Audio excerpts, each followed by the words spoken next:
قل لي يا عمر، أقصد أيها الأمير، فيما نفورك مني هذا وما بيننا يدعو إليه؟ أترى هذا؟ بل بيننا ما يدعو إلى أكثر من النفور. فما هو؟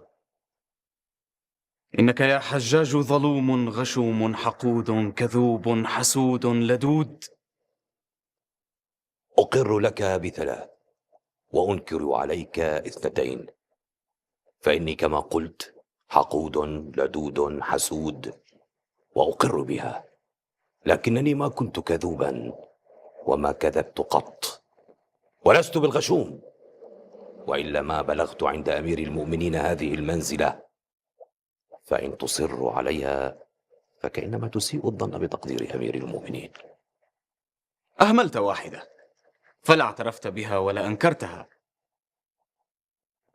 الظلم، لأن الظلم والعدل والشدة واللين والقسوة والرأفة كلها بنات ساعتها، فألبس لكل حال لبوسها.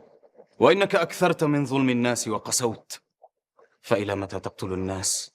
إلى أن يقروا بالطاعة ويلتزمونها، وإلا فأقتلهم بعصيانها.